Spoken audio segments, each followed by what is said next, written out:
She was a girl whose presence carried a quiet gentleness, the kind that could calm a restless child or soften the heart of a weary traveler. Those who had known her late mother often said she carried her smile, a light that seemed to linger even in the darkest corners of the home where she now lived.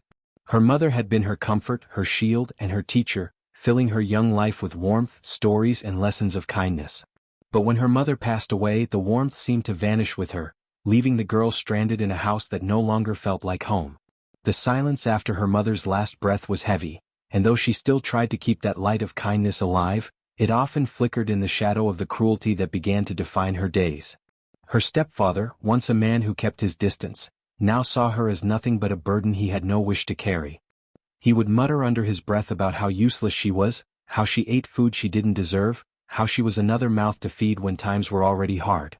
To him, she was not a daughter but a reminder of a woman who had left him with nothing but responsibility he never wanted.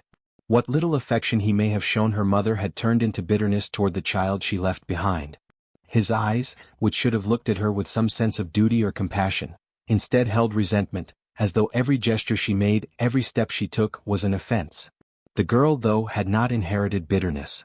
She did her best to serve him, tending to the small chores she could manage, cooking when she was allowed, fetching water from the river even when the path was rough on her bare feet. Villagers who saw her there often remarked on her soft manners, how she greeted even the rudest passerby with a bow of her head and a voice that carried neither pride nor complaint. But such gentleness was wasted on her stepfather, who saw no value in her efforts. He would criticize her, say the water was too warm, the food too bland, the work too slow. No matter what she did, his words carried the same sting: "You are nothing." At night, she would lie awake on her thin mat, remembering the way her mother used to hum by the fire, the way her hands used to stroke her hair when the world seemed too harsh. Those memories were her only refuge, her only proof that she had once been loved. She carried them like treasures, hidden in her heart where her stepfather's cruelty could not reach. She often whispered to herself that her mother was watching, that perhaps her spirit still lingered by the river or beneath the great tree where they used to sit together. These thoughts gave her the strength to rise each day, though she carried no laughter in her step and no cheer in her eyes anymore. The villagers began to notice the change. They saw a girl who had once been full of innocent wonder, now quiet, almost too quiet for a child of her age. When they asked her if she was all right, she would smile faintly and say she was fine, though everyone could see the hollowness in her words.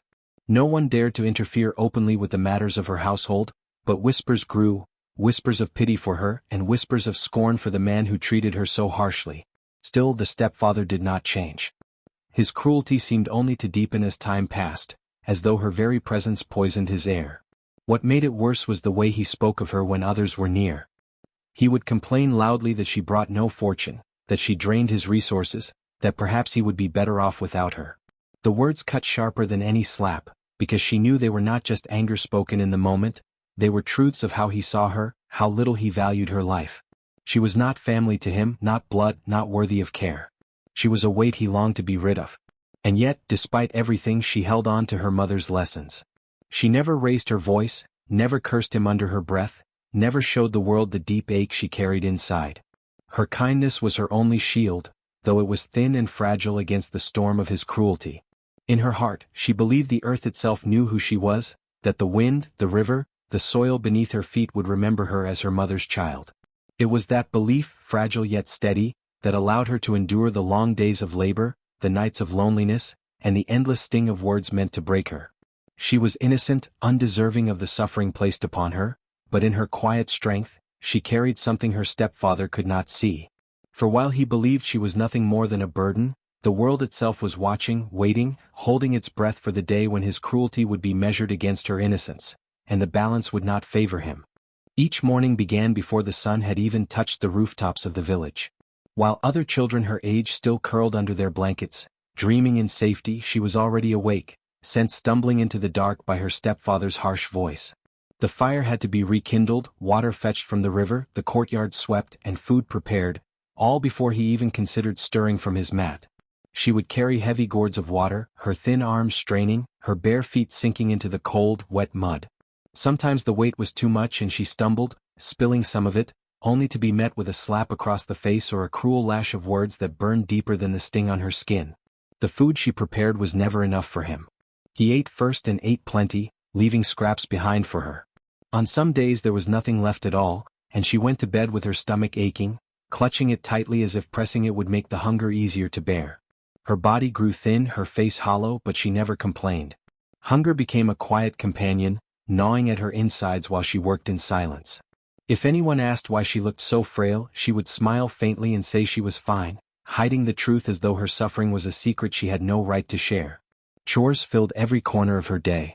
She cut firewood until her palms blistered, washed clothes in the river until her skin cracked, and scrubbed the floors until her knees were raw. Her stepfather never lifted a hand to help, but his voice was always ready to command, to criticize, to remind her that she was nothing more than a servant in his eyes. When she slowed from exhaustion, he called her lazy. When she made mistakes from fatigue, he called her useless.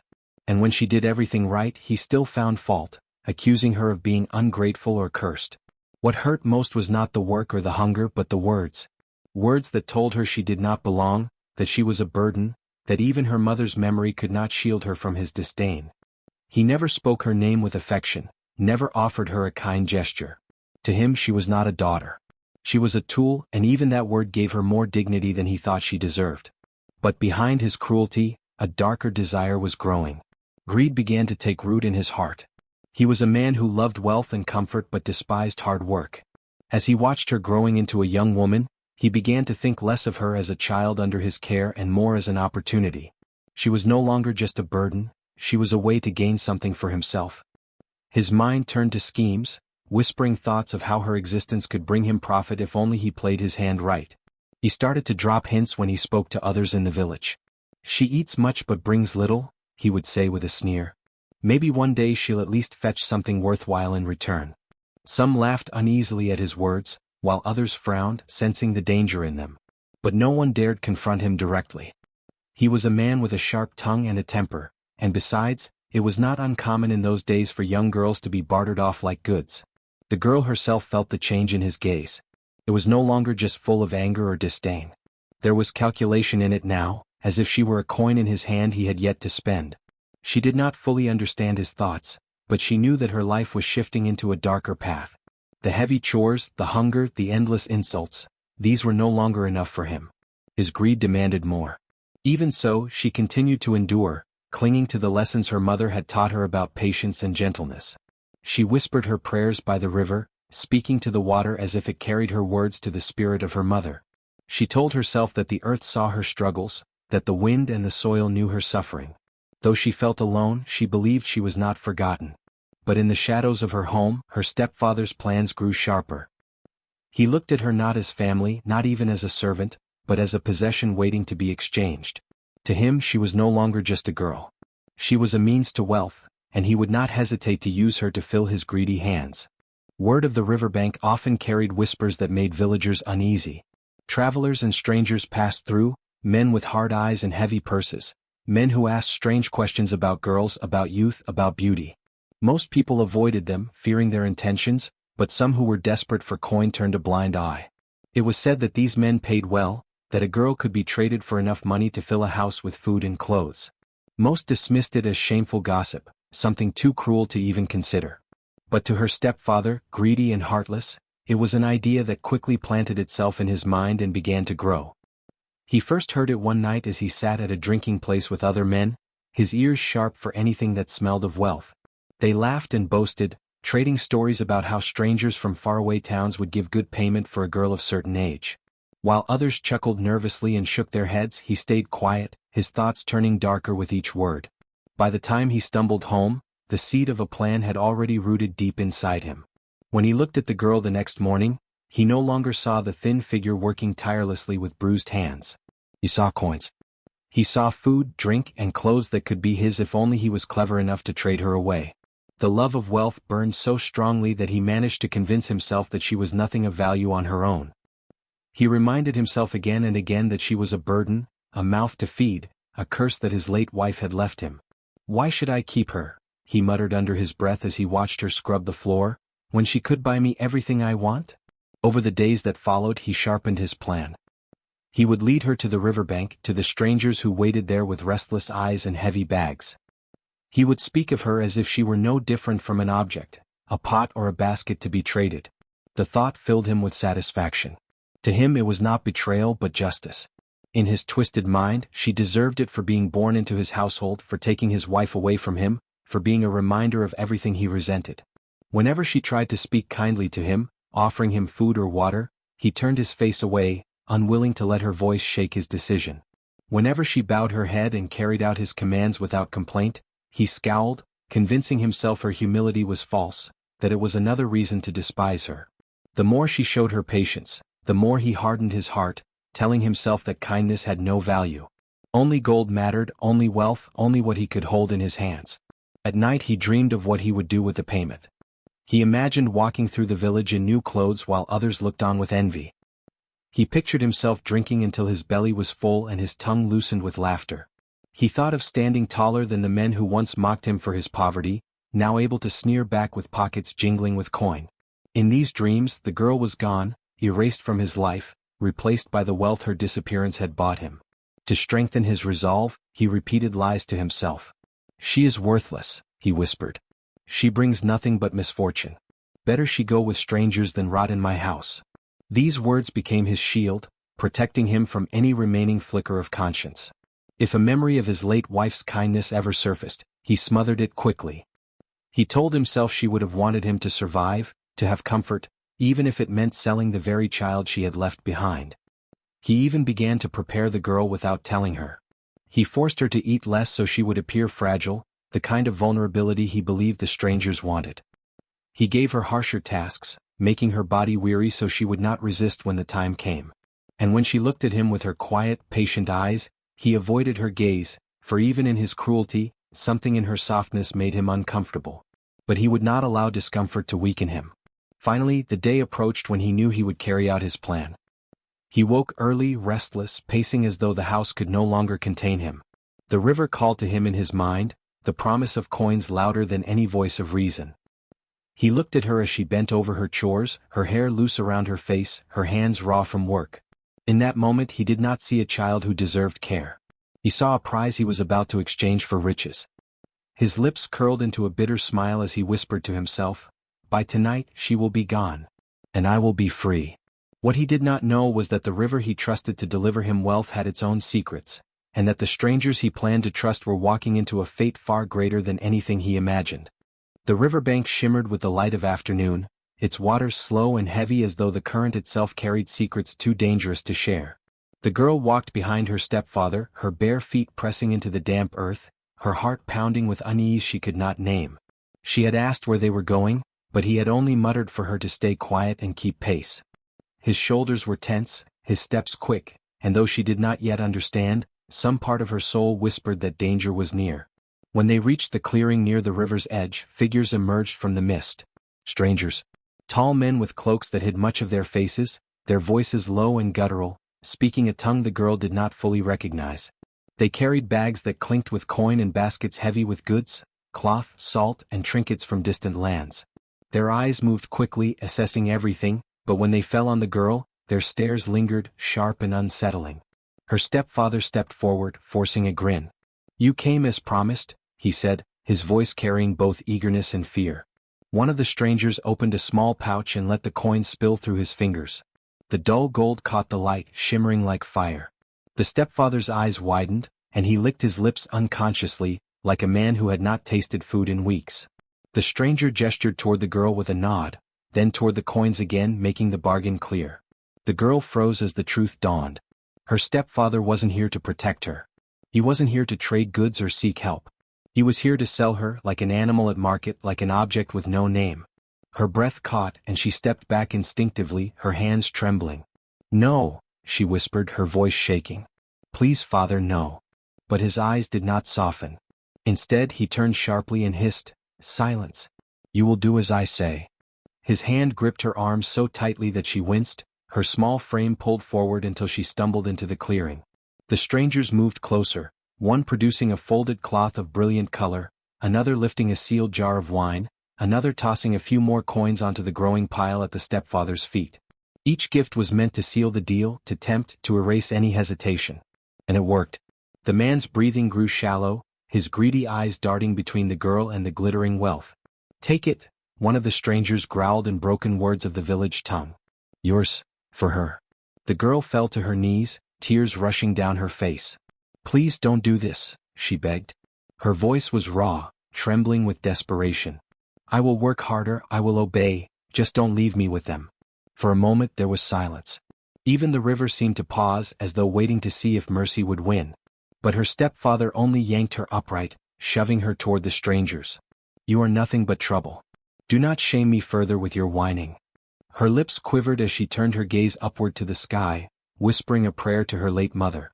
She did not ask for rescue anymore, only for strength, only for her spirit to endure whatever awaited. She wanted to believe that the ancestors were watching, that her suffering was not unseen. The strangers exchanged satisfied glances, dropping the last of the goods into her stepfather's greedy hands. He knelt on the ground, clutching the coins, feeling their weight with a trembling joy that made his body almost shake. He pressed them to his chest as though the metal alone would warm him. The girl, still in the stranger's grasp, looked at him with wide eyes, disbelief and betrayal heavy in her heart. He did not meet her gaze. "Father," she whispered one last time. "Please."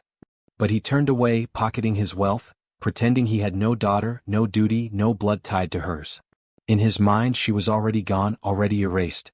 The strangers bound her wrists loosely, enough to guide her, enough to ensure she would not run. They did not speak much, but their laughter rumbled low, cruel and satisfied. One shoved her forward, another gestured for the group to move. They began to lead her down the river's edge, where boats waited, tied loosely against the current.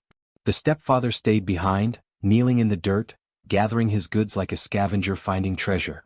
He did not glance back once. His ears rang with the clinking of coins, so loud that he could not hear the girl's sobs, nor the strange whisper of the river as it lapped against the boats. The girl stumbled as they dragged her closer to the water, her tears falling into the soil. But even in her despair she felt something stirring. The river, vast and alive, seemed to thrum with energy. Its waves rose higher than before, its current stronger. She did not yet understand what was about to happen, but somewhere deep inside she felt that the earth and water had heard her cries. The bargain was sealed, but the river had not yet spoken. The girl's wrists were bound, though loosely, and the strangers tugged at her arms as they pulled her toward the waiting boats. The wood creaked where the vessels pressed against the riverbank, their ropes straining as the current tugged harder than usual. The air felt heavy, the kind of weight that pressed against the chest and made each breath uneasy. She stumbled on the damp earth, her bare feet sinking into the mud, and when she lifted her eyes toward the water, she felt it watching her. The river was not calm as it had been before.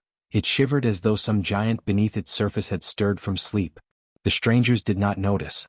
Their eyes were on their prize, the girl they had purchased with coins and cloth, their minds already ahead to the profit or pleasure they would gain. One of them barked orders in his harsh tongue, and another jerked at the rope tied around her wrists, making her stagger closer to the water.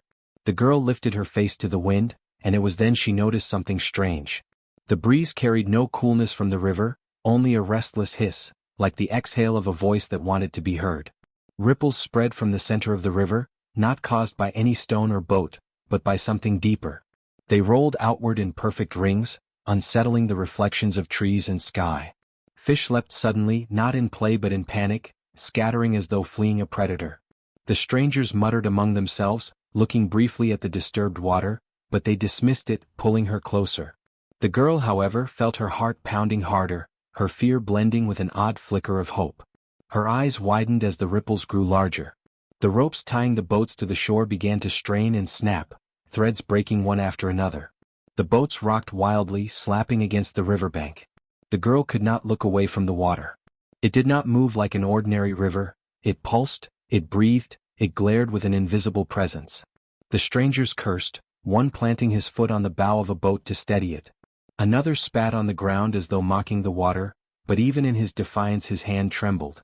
The girl could feel it now, the ancestors, the spirits of the land, the heartbeat of the earth itself churning through the waves. She whispered her mother's name under her breath, her voice trembling but full of reverence. "If you see me, if you hear me, do not let them take me. If my suffering has reached the spirits, let the river speak." Her words were low, almost swallowed by the sound of rushing water, but they carried weight, as though the river itself leaned closer to listen. The restless ripples became waves. The boats jerked against their ropes, splashing violently as though unseen hands were dragging them away. The strangers tightened their grip on her, uneasy now. They exchanged glances, but greed made them stubborn. They had given up wealth and they would not return empty-handed. Still, the water's warning grew stronger. The current swirled in unnatural circles, pulling leaves, branches and foam into whirlpools that had no center. The surface gleamed strangely as if lit from beneath, golden flashes breaking through the muddy green. A sound rose too, not the soft trickle of moving water but a low rumble, like thunder trapped beneath the waves.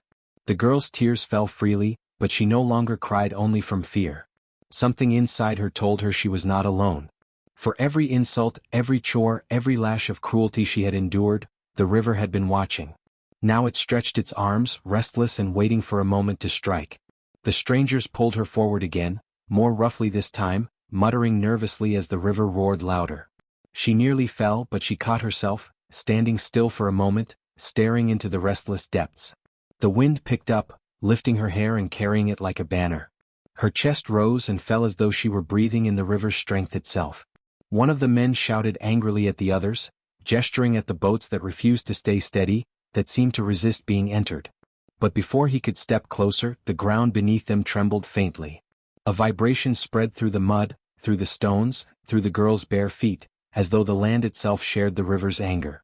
Her stepfather stood farther up the bank, clutching his bag of coins tightly, his greedy eyes darting between the men and the growing unrest in the water. He muttered something about tying the girl quickly, about moving faster, about not angering the ancestors with hesitation. But his words quivered and his knuckles whitened around the pouch. The girl raised her chin, her voice a whisper that barely rose above the roar of the current. "The river is restless," she said. "It does not want this bargain." The strangers snarled and shoved her toward the waiting boat, but in that moment a spray of water erupted upward, splashing across them all. It was not from any paddle or wave, but from the river itself, as though it spat in warning. The girl staggered back, her heart pounding. The strangers cursed again, but their faces showed unease they could not mask. Still the river pulsed, restless and waiting. The strangers dragged her closer to the boats, ignoring the way the water churned unnaturally. Their rough hands gripped her wrists like claws, and their voices carried arrogance as though the river itself could be mocked into silence. But just as their boots sank into the soft mud at the edge, the water surged. It rose higher than it should have, a sudden wave that wrapped around their ankles like grasping fingers. Startled, they looked down, expecting only splashes. Instead, they saw the river clinging to them, swirling tight and strong as though it had chosen them. One of the men laughed nervously, yanking at his foot. "It is only mud sucking at us," he said, though his voice cracked under the weight of his own disbelief. Another chuckled louder, slapping the water with his palm as if to prove his bravery, but the sound of his hand striking the surface echoed strangely, deeper than it should, like a drumbeat answering him. The men exchanged glances, and then their laughter grew harsher, forced, as though they could drown their unease in mockery. The girl did not laugh. She stood still, her bound hands trembling before her, her eyes locked on the restless river. She could feel it breathing. The surge of the water was no accident, no trick of wind or tide. It rose because it had heard her prayer, because the spirits dwelling in its depths had stirred awake. She lowered her gaze to the swelling waves around the stranger's feet and whispered in her heart, "They are here. The ancestors are watching." The stepfather barked from the shore, urging them to move quickly. His voice was shrill, desperate to keep the bargain sealed before fear took root. He waved his bag of coins like a banner, as though the clinking sound could protect him from what was coming. But even he stepped back from the edge, unwilling to let the river's fingers brush against his own shoes. The strangers pulled again, trying to free their ankles, but the water clung tighter. It was not the sucking grip of mud.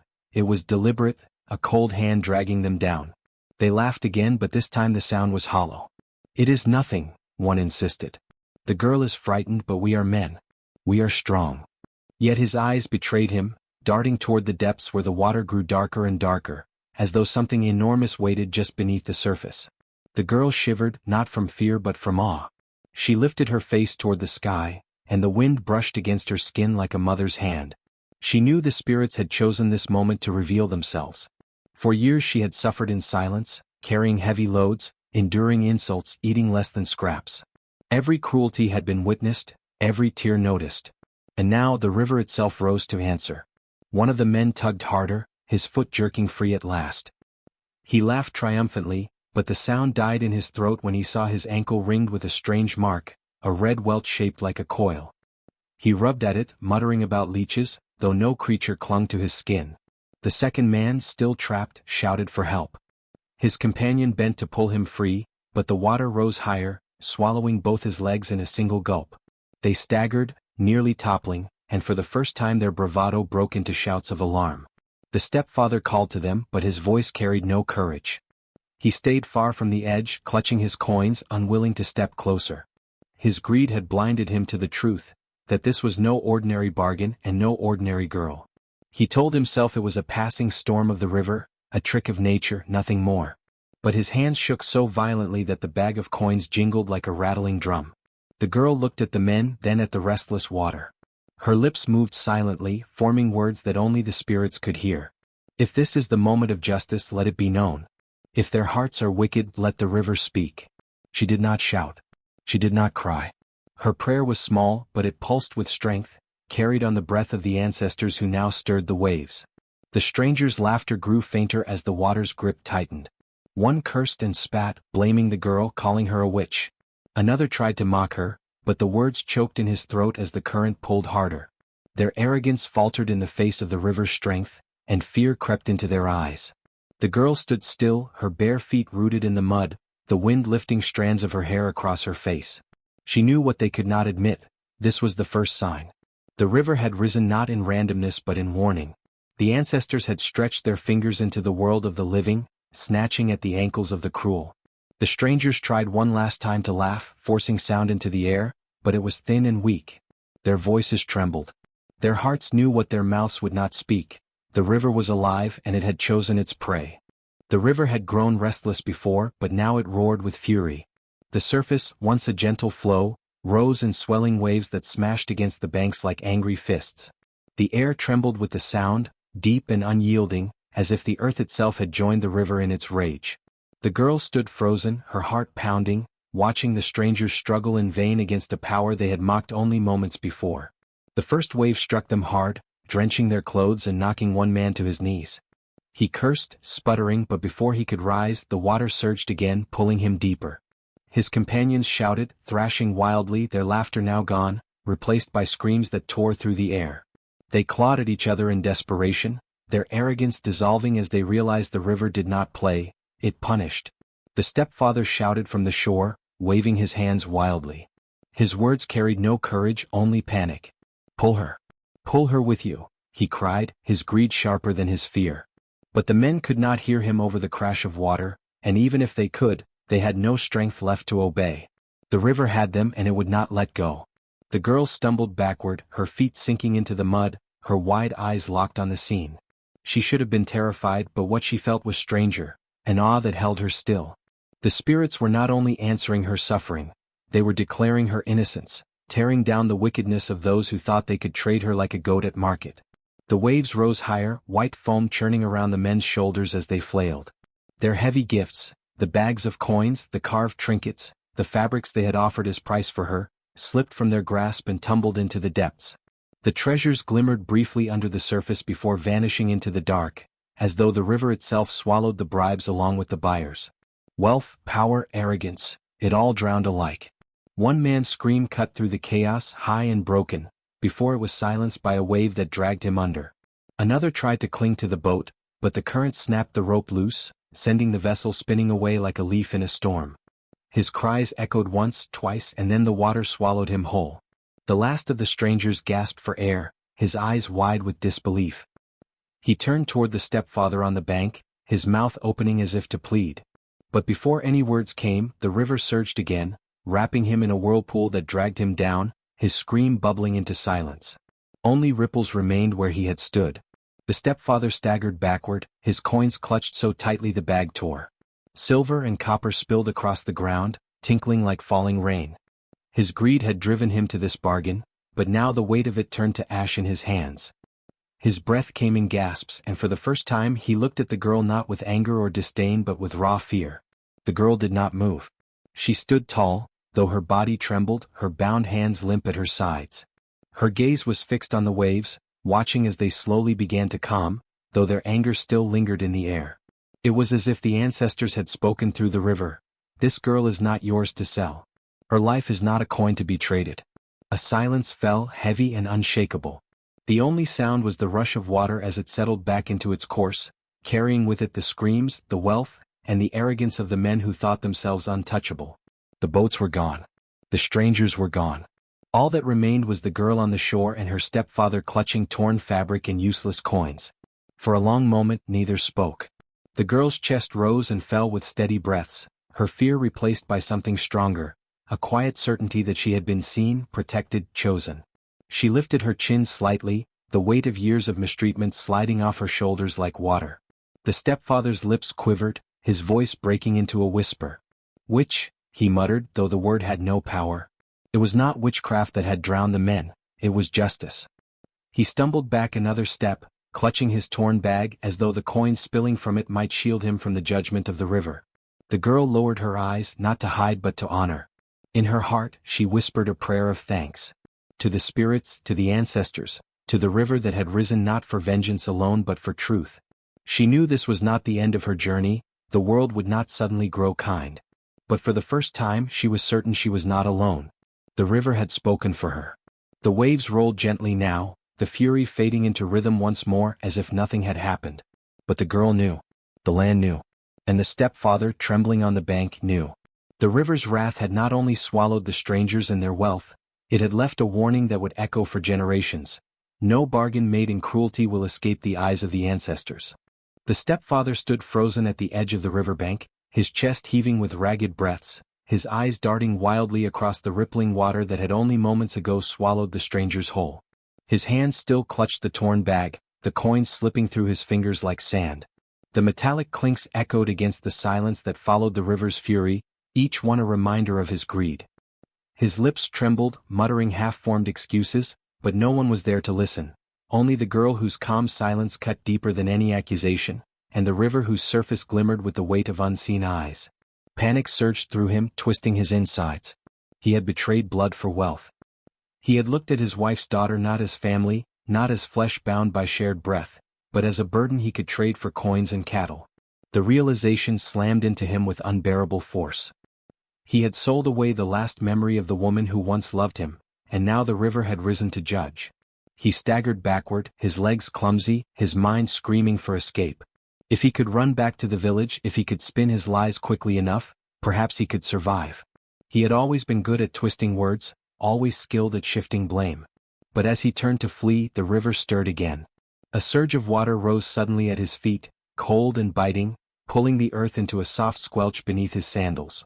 He yelped, stumbling, the coins spilling entirely from his grip, scattering across the mud before being swallowed by the current. His breath hitched in terror. It was as though the river itself had caught him, tethering him with unseen chains. The girl watched, her eyes wide but calm. She did not speak. Her silence was more powerful than any cry could have been. It said what needed saying. He was guilty and the river knew it. The water lapped higher, tugging at his ankles, making him stumble again. He screamed out, not in rage this time but in pitiful fear. "No, not me. I did nothing. I gave her a home. I fed her. She was ungrateful." His words broke apart as the river hissed against the bank, the current pulling harder. The excuses fell hollow. He knew it. The girl knew it. The river knew it. For a fleeting second, he believed he would be dragged down like the strangers, his body broken against the rocks beneath the dark water. His heart hammered painfully, sweat mixing with the mist on his brow. He clawed at the ground, scrambling backward, but the water surged again, creeping up his calves, cold as iron chains. His screams echoed across the riverbank, but no villagers came running. This was between him, his sins, and the judgment that had risen from the depths. Then, just as suddenly as it had surged, the water stilled. It did not drag him under. It pulled back slightly, circling his legs but leaving him standing. It was not mercy, it was worse. The river was sparing him but not to forgive. It was sparing him to leave him with his shame. To live with the mark of betrayal carved into his soul, to carry the knowledge that his greed had been seen and answered. His knees buckled and he collapsed onto the mud, his hands shaking violently. He buried his face in them, but the image of the strangers being swallowed by the river would not fade. Their screams were already etched into his memory, their outstretched hands dragging his guilt deeper into his chest. He sobbed, not out of love for the girl, not out of regret for his cruelty, but out of fear, fear of what more the river might yet take. The girl stepped back from him, her eyes never leaving his hunched figure. She said nothing still because there was nothing to say. The river had spoken louder than any human voice could. The air felt heavy, as though the ancestors themselves pressed their judgment down upon the broken man. He dared to look up at her, and the sight of her calmness nearly shattered him. How could she, the girl he had sold away without hesitation, stand so still, so dignified, while he trembled like a hunted animal?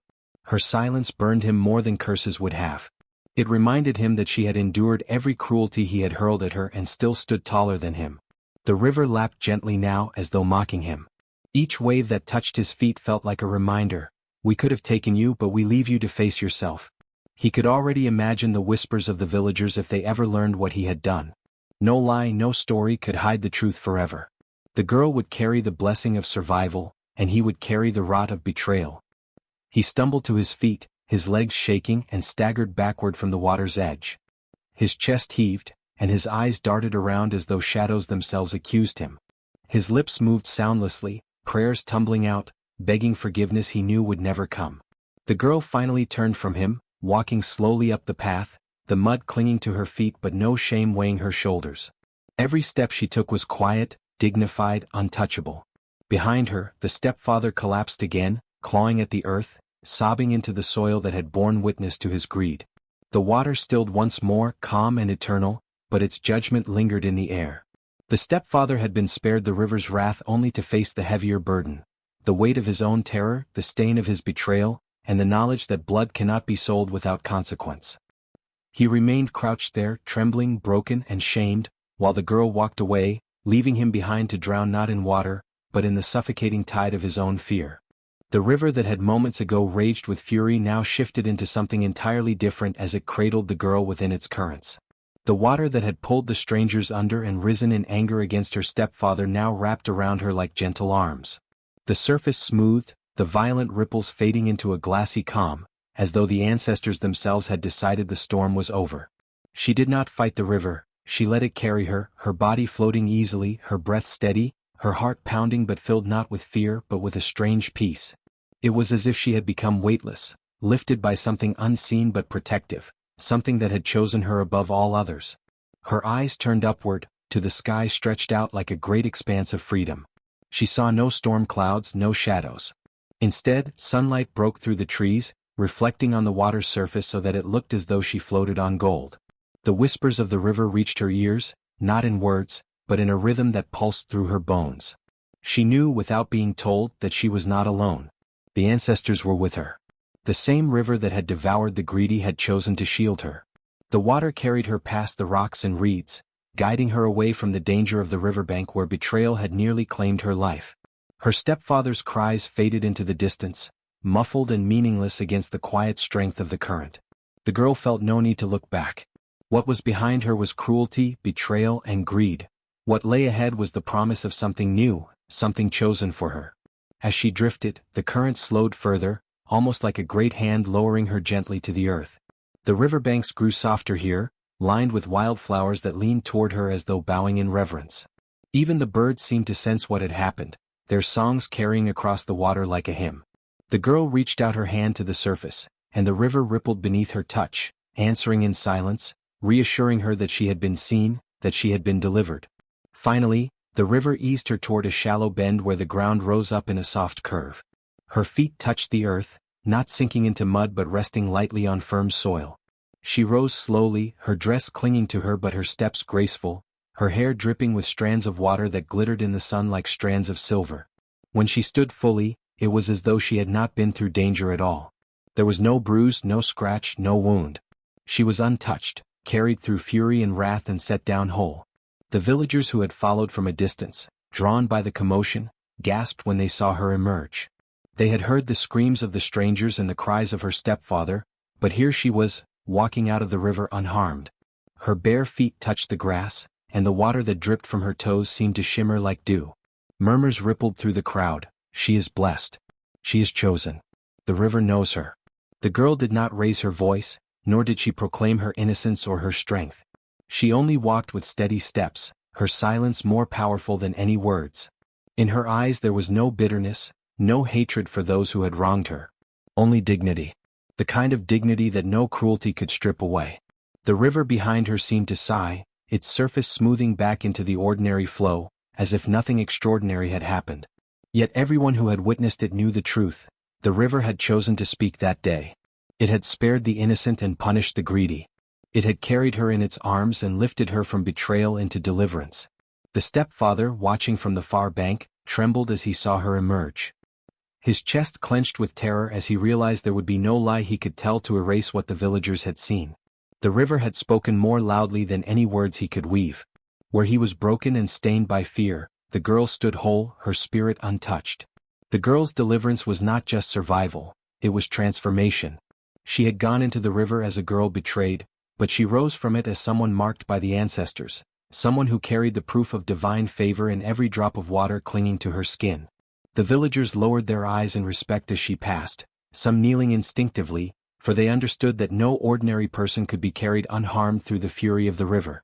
Step by step, she walked away from the water, each movement quiet and graceful, as though guided by an unseen rhythm. The air around her felt lighter, charged with something sacred. Though she did not speak, the message of her survival was clear. Cruelty and greed could not drown her. The river itself had lifted her above it. And as she disappeared into the path leading back to the village, the sound of the river remained, no longer restless but steady and calm. It flowed on as it always had, but everyone who had seen would remember that day, not as the day when strangers came for wealth, nor as the day of betrayal, but as the day the river delivered an innocent girl from the hands of greed and lifted her into honor. The villagers gathered in stunned silence as the girl stepped gracefully onto the bank, her dress damp but glowing in the sunlight, her face calm as though she had been carried by something greater than water. Every eye was on her, but it was not mockery or disdain they carried anymore, it was awe, reverence, and even fear. No one could deny what they had witnessed. The strangers who came with their greedy hands and heavy gifts had been swallowed whole by the river, dragged down with screams that still echoed faintly in the villagers' ears. And the stepfather, who had bartered his own blood for wealth, now stood trembling like a leaf in the wind, his eyes wide with terror, his mouth opening and closing without words. The elders moved to the front of the crowd, their staffs striking the ground as they called for order. Their faces were lined with wisdom, but also with disbelief, for they too had never seen the river act in such a way. One of the oldest men raised his hand, his voice carrying across the hush. The ancestors have spoken. The river has delivered its judgment. This child is innocent, chosen, and protected. The crowd murmured, nodding, some bowing their heads, some placing their hands over their chests in shame. They had seen her mistreated for years and done nothing, allowing cruelty to grow under their very eyes. The stepfather tried to speak, his voice breaking as he stumbled forward. It was not me, it was hunger, it was poverty, I thought, but the elders silenced him with a single look. One woman elder, her eyes piercing and sharp, raised her staff toward him. You thought to sell flesh of your own flesh. You thought to trade innocence for wealth. The river rejected your bargain, for it was built on greed. And now you stand with no wealth, no honor, and no truth. Her words struck like thunder, and the villagers hissed their disapproval. The girl stood quietly, her gaze steady, not shouting, not accusing, but her silence was louder than her stepfather's trembling excuses. The way she carried herself, head high, steps light, dignity intact, spoke more than any accusation ever could. It was the silence of the vindicated, the silence of someone whose truth had been proven not by her own defense but by the earth and water themselves. The crowd began to murmur louder, voices rising in a wave of anger toward the stepfather. Some shouted that he should be cast out, others said he should be made to kneel before the girl and beg forgiveness. The elders conferred, their faces stern, then turned back to the villagers. The river has shown us justice. It swallowed the guilty strangers whole. It spared the girl, delivering her back to us in honor. And it left this man trembling for his shame. We must follow what the ancestors have made clear. The stepfather's knees buckled beneath him. He fell to the ground, clutching the dirt, his forehead pressed against the earth. His voice cracked as he wept, begging for forgiveness from the ancestors, from the villagers, from the girl herself. But his cries rang hollow, for his greed had been seen too clearly. The villagers, who had once ignored his cruelty, now turned away from him, their judgment made not in rage but in quiet rejection. The girl's eyes fell on him, and for the first time she spoke, not with anger, not with vengeance, but with a calm strength that silenced even the birds. I do not need to curse you. The river has already judged you. What you gave in betrayal, the earth has returned to you in shame. I carry no hatred, but I will carry no chains of your household either." Her words rang through the air, firm and unshakable, and even the elders lowered their heads at her wisdom. The villagers nodded in agreement. They saw not just a girl but someone transformed, someone the river itself had lifted beyond cruelty. Children peeked from behind their mother's skirts, their eyes wide, already memorizing her face as though they knew they would hear her story told again and again. Young men and women whispered among themselves that they had witnessed a living miracle, one that would be told long after they were gone. The elders raised their voices again, declaring the final judgment: "She is free of his household. No longer will she serve under cruelty. She is under the protection of the ancestors, and no hand shall touch her with harm again. Let the stepfather live with his shame, for it is heavier than chains. Let the girl walk in honor, for the river has made her path clear." A cheer rose from the villagers, not loud or raucous, but steady and respectful, like a chant of agreement with the ancestors themselves. The girl, still standing tall, felt a wave of peace settle over her. The cruelty of years had been washed away, not by her own strength alone, but by something greater, something that had seen her suffering and answered. The stepfather remained on the ground, trembling, while the girl turned to walk away, the villagers parting to let her pass. As she moved through them, no one mocked her, no one whispered against her. Instead, hands reached out to brush lightly against her sleeve, her shoulder, as though touching a blessing. She did not speak again, but every step she took carried the weight of the river's judgment, a reminder that truth cannot be sold and innocence cannot be drowned. That day the village was changed forever, for they had witnessed the river itself declare justice. And though time would pass and faces would fade, no one forgot the sight of the trembling stepfather and the girl who walked away in dignity, carrying with her the silent but undeniable verdict of the ancestors.